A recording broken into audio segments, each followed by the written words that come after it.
gentlemen, welcome to our lesson today. We are still continuing with the lesson of the social and economic development during colonial period in Kenya, and today we'll major on settler farming. This is a topic that takes on after the previous lesson, whereby I was majoring on the Uganda Railway. Now, one consequence of the Uganda Railway is that it led to the introduction of the settler economy in Kenya. And why settler economy? In 1900 up to 1904, the then commissioner, Sir Eliot, when the then British commissioner in the colonial Kenya, Sir Eliot, he surveyed the whole colony, and he thought that as a way of the colony reimbursing back their money, the money that they invested in building the Uganda Railway, one way was that they wanted to introduce the settlers, especially the white settlers, such that when the settlers settle in Kenya, that they will generate an economy that was to make the Kenya as a colony to be a self-sustaining economy. Then at that time, the British government, as the British government representative in Kenya, he had felt that large-scale farming, particularly of farming such as crops such as cash crops, was a very, very good objective, such that it could help to repay back the money that the British government had used to reconstruct and rebuild, to construct and build the railways. Now, beginning the First World War, particularly, settler farming had not picked up. So initially, when the whites came, they started with growing things like potatoes and various various crops. But luckily enough, they were able to grow other crops as time went by. So crops, the first cash crop was sisal, followed by others like coffee, tea, and then pyrethrum and wheat after various sets of experiments. Now today, I want us to first start from the reasons why the settler farming was encouraged in Kenya. Now, you look at them one by one, and I'll explain them two from my side. The colonial government wanted to make Kenya a white man's country by encouraging the white settlers. After Sir Eliot went through the territory or the vast domain of Kenya, which was the then colony of the British, he decided that one thing and he saw, and that he had observed, was that the land was majorly vast and it was unoccupied. Again, the country was one where there were lack or inadequate mineral deposits. So the only sustaining activity, especially the economic activity, was that farming was the best activity for Kenya. Now, the only population that could manage this large-scale farming at that time was the white population, and I'll explain why. Then the next one was that the settlers were to finance the administrative costs of the colony. Now, after the government or the colonial government saw that the colonial economy was one that was not going to be sustainable, so they decided to bring back the white settlers, such that as these settlers were going to work on their farms, as they were going to pay the revenue, then the Kenya's economy was one that was going to be sustainable by itself. Then economic activities of the settlers will help also to pay for the construction of the railway line. That one I've explained before. The one consequent thing that led to the introduction of the settler farming in Kenya was that it was a result of the Uganda Railway. So these settlers, as they were going to come, the economic activities that they were going to engage in were those that were going to help them to raise the revenue, and consequently, this revenue was going to reimburse back the funds that the colonial government had used to build the railway. Then the next one is that the colony was a vast and empty land, according to the Europeans when they came, as there were no other natural resources to be exploited. So Kenya as a colony, unlike Uganda, which had copper deposits that were so enormous or vast in the Kilembe mines, Kenya only had, let me say, the mineral deposits of the soda ash. Apart from that, besides that, Kenya was majorly a vast domain or a vast land or an empty land according to the colonial government. That is the Europeans. Then again, the settlers were expected to produce raw materials for the economy and many industries in Britain. So the colonial economy was one that they were going to come to East Africa. Through the settlers, they will produce the crops. And then these crops, and they could be sold or they could be exported back for the industries in Europe, and especially the British industries that much needed this raw material. Again, the settlers were expected to produce raw materials for the economy that I have explained. Then the next one is that the Kenya Highlands were suitable for the European settlements as they had cool, wet climate and fertile soil, volcanic soil. This climate was equivalent to that of the British or the vast majority of Europe, that is majorly cool and wet. So these areas, they're prone to things like snows and glaciers and every other thing. Now the only part of Kenya that was very, very attractive to them and that could replicate the same climate that they had in Europe was the White Island. So when they came and they saw the White Island, they were going to exploit that, and it is that made them, the settlers, to settle in Kenya. Then the last one is that the colonial government wanted to check and counter the Indian and Asian influence in Kenya by settling up more settlers.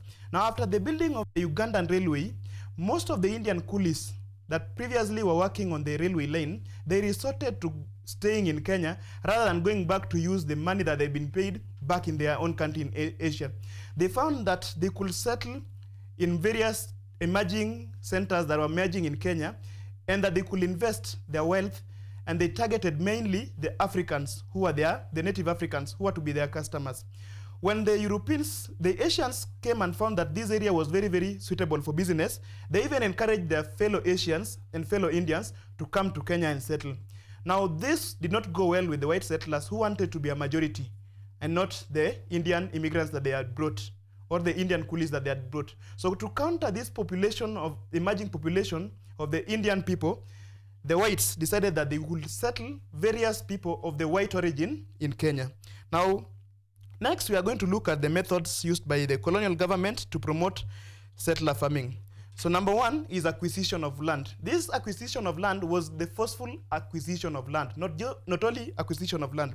So you remember about the Nandi revolt that took place. The major reason was that these Nandi people, they were afraid that their land was going to be taken, according to the prophecies of Okello. Now, when the whites came, number one, they acquired all the crown land that is the tract that they used to build the railway line. And not only that, they also acquired the areas, especially of the White Islands, where they deemed suitable for the white settler economy. Now, this acquisition of land took the loss of lives, and it took toll again. Again, after the defeat of major African communities, most of them were alienated from their land. Now, this created a vacancy from where the white settlers were settled. Now, the next one is provision of labor. How were the settlers going to get labor? When the settlers came, the Africans were unwilling to produce them or provide the labor that was required. Again, there was a quote that one of the settlers did quote, and he said that land is of no use without labor. I think that was Lord Delamere who quoted that quote. Now, the Land Commission of 1924 had this remark that land is of no use without labor. Now, the colonial government had initially hoped that Africans were going to willingly join their farms for them to work and get revenue. But this was not so, because the Africans were primarily concerned with their nomadic lifestyle, if there were communities that really were into livestock, or those that were not into livestock, or those that were in crop cultivation, they were majorly concerned with subsistence farming. That is the farming that could sustain them. So they were not much into helping the settlers.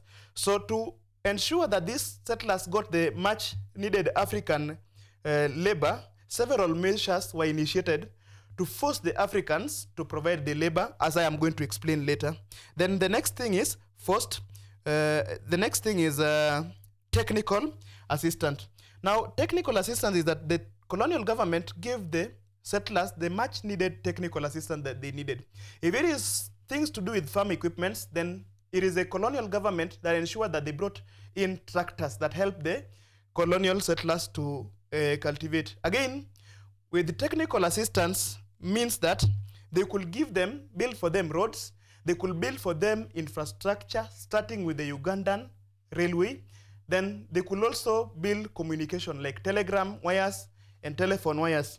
Everything that will make the settlers to be technically comfortable in this part of Africa. Now, in the technical assistance again, I will say that the colonial government also used to provide the settlers with the agricultural extension services, and they also set up the research institutions the settlers needed for them to settle in as farmers in Africa. Again, to facilitate the better breeds of livestock and crops, these research centers, they were very, very instrumental towards the settlement scheme of the whites.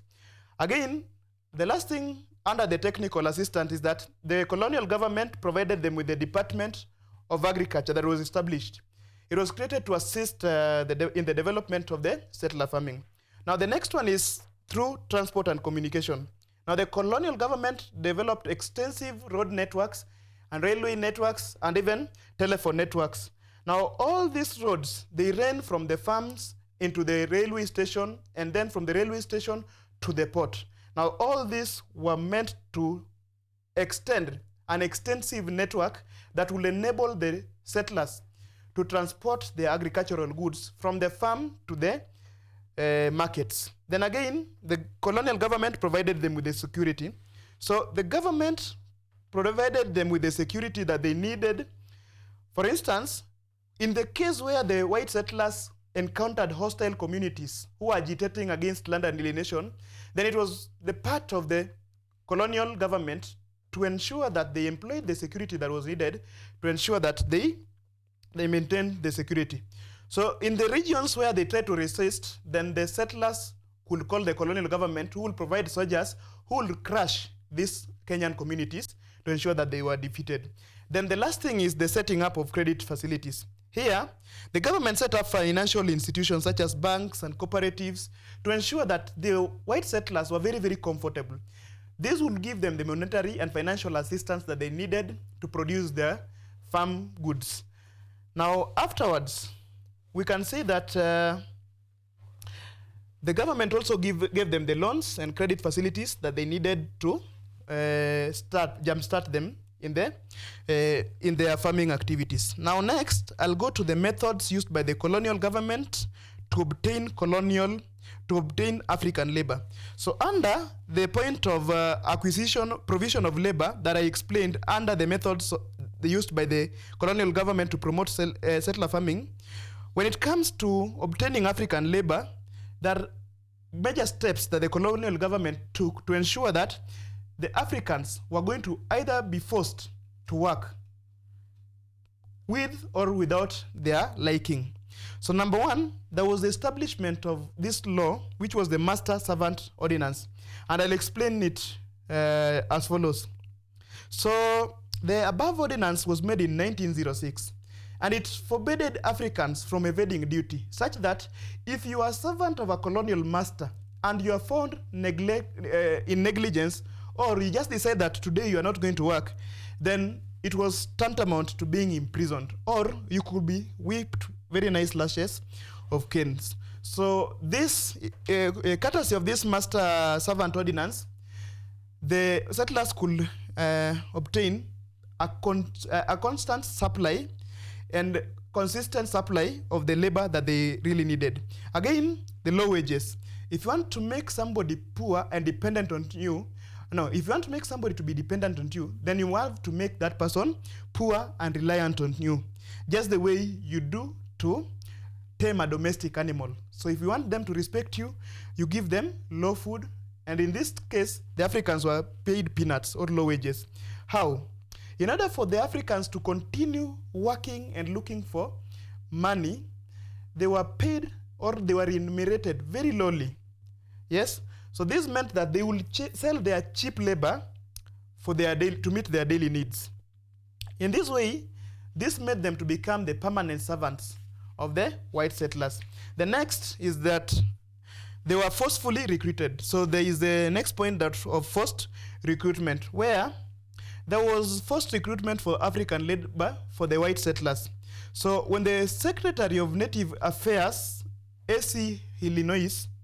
Hollis, in 1907 sent out circular that forbidden forced recruitment of labor to the settlers started demonstrating. So they started picketing. Why?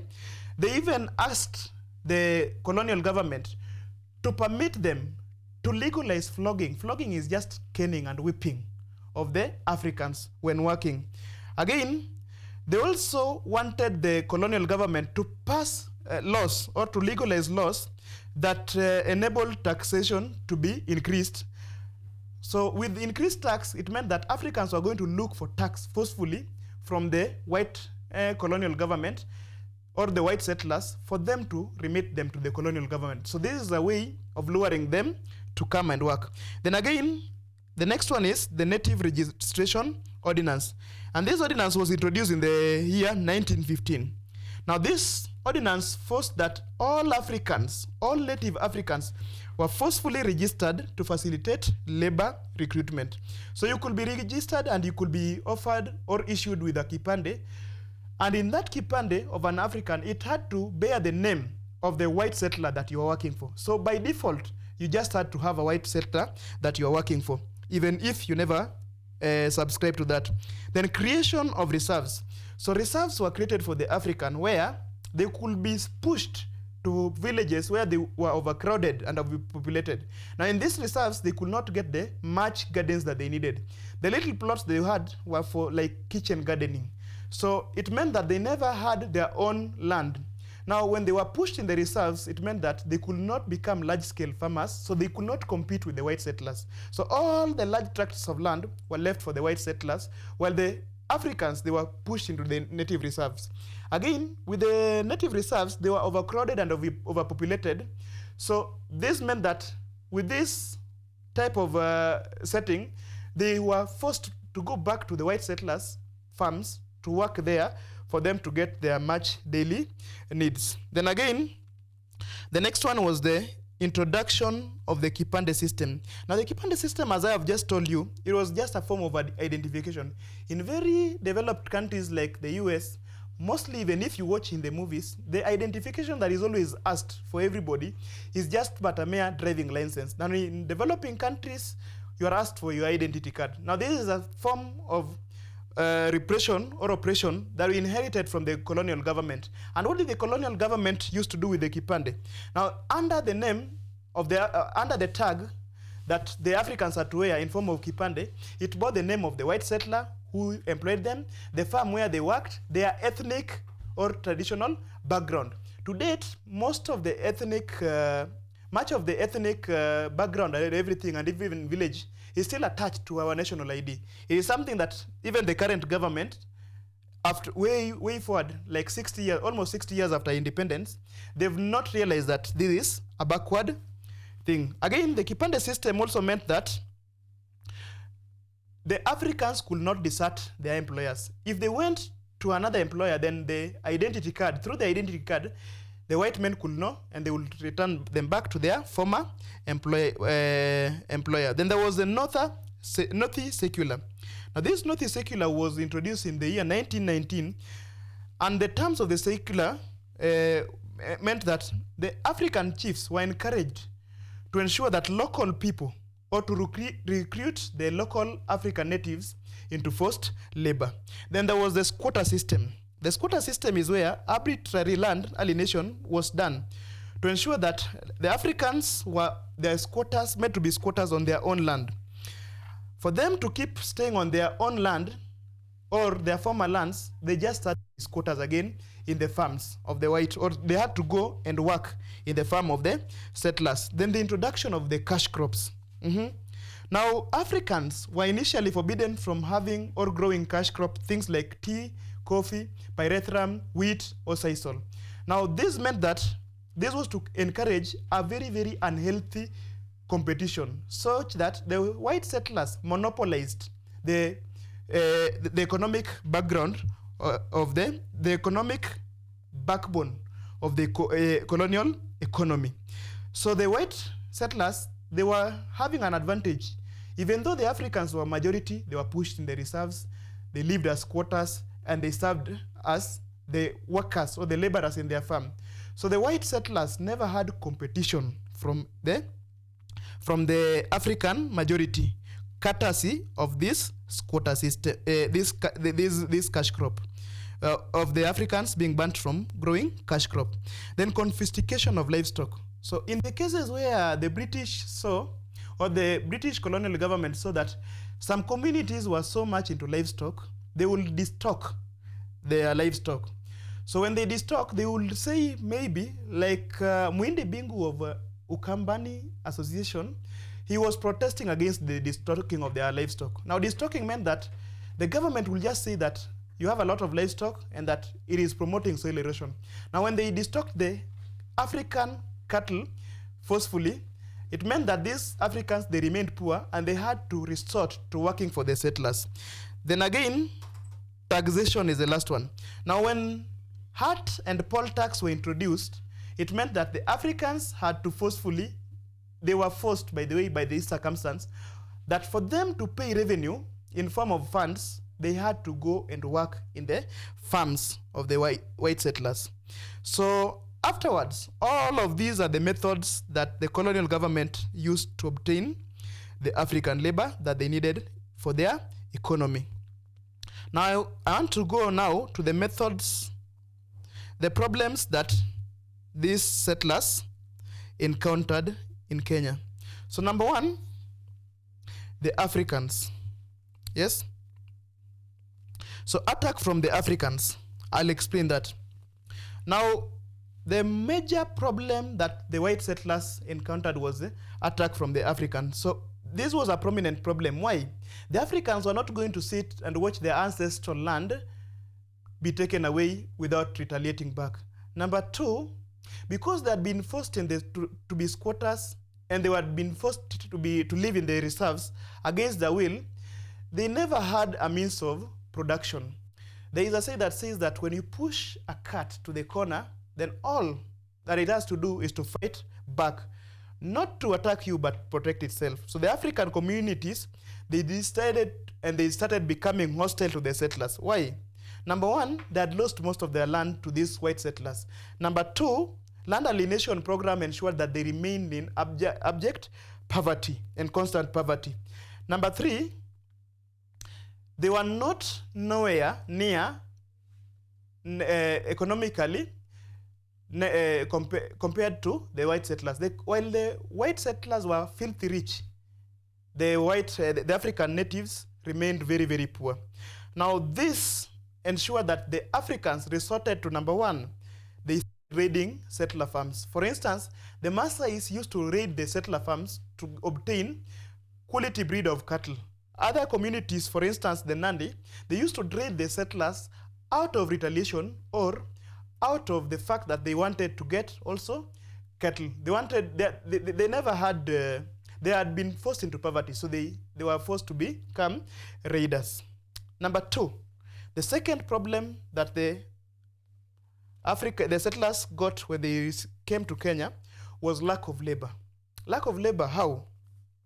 The settlers, when they came, they thought that the Africans would automatically join in the working of their farms. Again, the Africans, so when they came, they were in for a rude shock. Why? The Africans rejected, or they were not willing to work for the white settlers.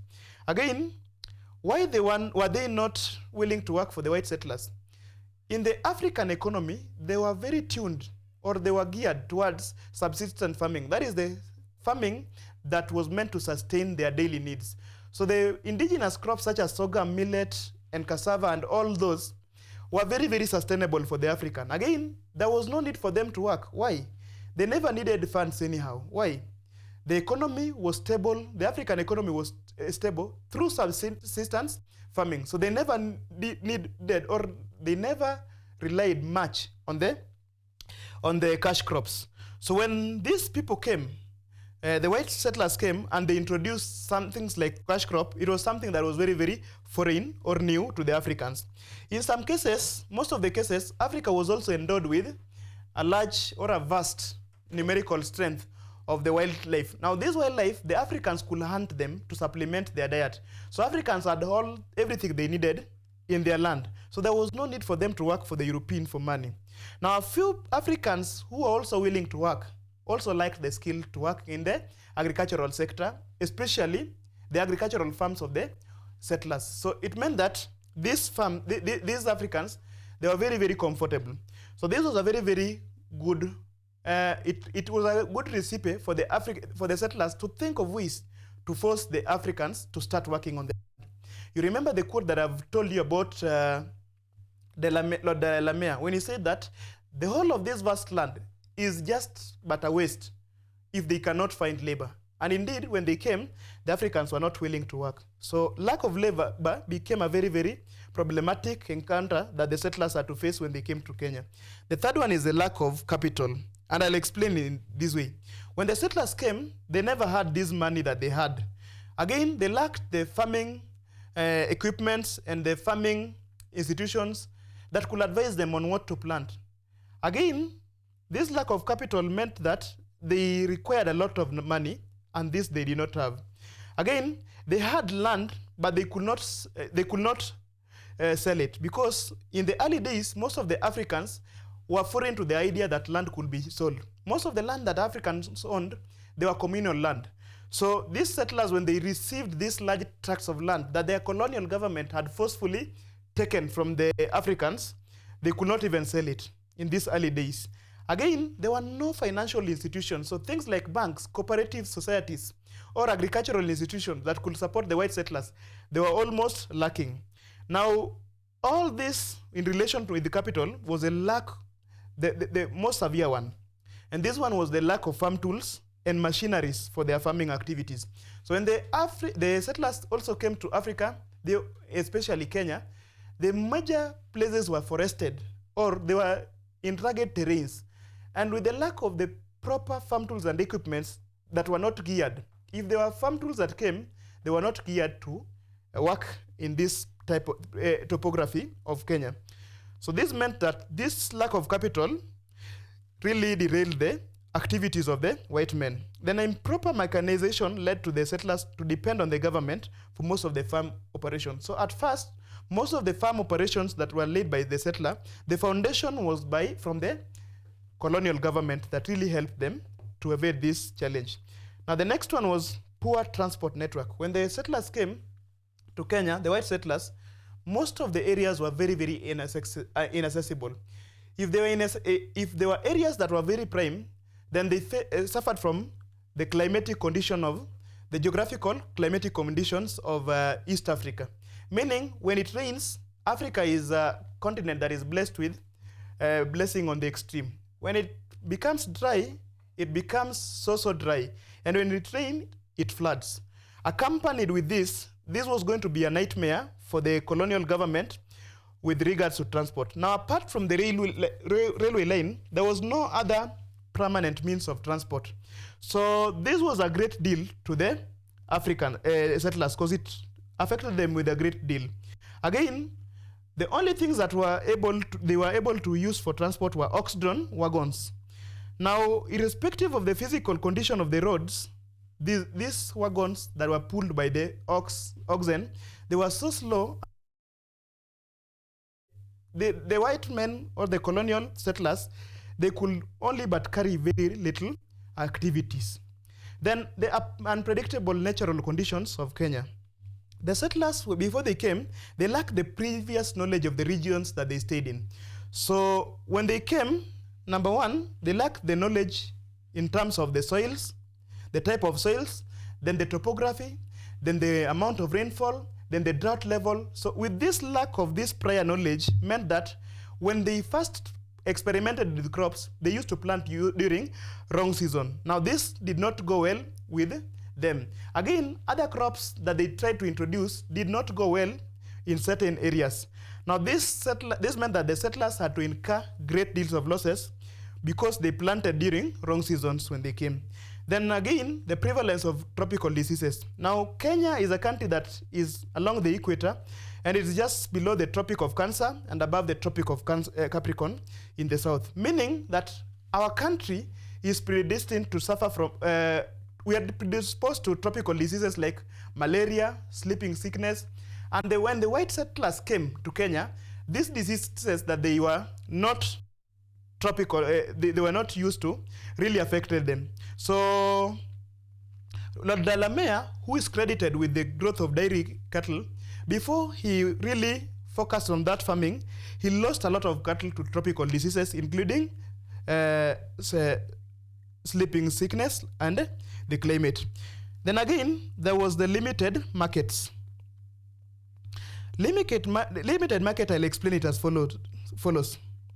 So when the white settlers came, there was lack of the market of produce for the settler. So the domestic market did not consume the products that these white settlers produced. The Africans, as I have told you, they used to be subsistence farmers and they were only used to their food. So it took them a deal to accept the products that were, the food products that were produced by the settler economy. So this meant that the white settlers, up to 1920s, they had to rely back on their market in Britain to sell their produce. So within the domestic area or the Kenyan domain, they could not get the market that they need. Now, this lack of markets was hit by the World Economic Depression that took place in the 1920s. The economic depression of the 1920s, if you're a good historian, was caused by the World War I. At the end of World War I, the world economy collapsed. And it is the same time that, or it was the concurrent time that the settlers were just trying to settle in Kenya. When the depression took place, the market, it took a toll on the market of the goods that the settler farmers produced. Why? They incurred heavy losses. Back at home, there was no market for their goods, and domestically, there was no market again for their goods. So the settlers managed to overcome this problem by establishing themselves in Kenya. So it took them a toll, but at the end of it all, they prevailed. Upon them prevailing, they became the backbone of the colonial economy of colonial Kenya. So agriculture became the backbone of the economy of colonial Kenya, and to date, almost 60 years past independence, still agriculture remains our economy, because Africans, we've really inherited a lot from the colonial government. Now in our next lesson, I'll concentrate on the main crops that were grown in Kenya by the colonial government in Kenya. Now you'll find that most of these crops, from the places where they were grown, they are still grown. So we'll concentrate on wheat. How did this colonial government introduce wheat? How did they know that it is this climate that is good for wheat? Then we'll go to tea. Then we'll go to coffee. We'll go to pyrethrum. We'll go to sisal. And we'll go to all these dairy cattle. In the next lesson, we'll also study those who pioneered each and every colonial production. The last thing, I want us to be reminded of the things that we've learned. So today we introduced settler farming. I want you to remember the reasons why settler farming was encouraged. I want you to remember all these methods that were used by the colonial government to promote settler farming. I want you to remember the methods that were used by the colonial government to obtain African labor. Then the last thing is the problems that these settlers encountered in Kenya. Why? Because this is a part of paper 1 that is always set on section B, mostly of the KCSE paper. One of the questions can come, and it is a question that can lead up to 15 marks. So such a topic is very, very important for the candidate class and the Form 3 class, because it deals with the history. Yeah? And since paper 1 is any history of the things that or events that are unfolding within our domestic boundaries, then this part becomes a very, very important part of paper 3. Otherwise, we should be ready for our next class, which will deal with the main crops that were grown by the European settlers in colonial Kenya. Thank you.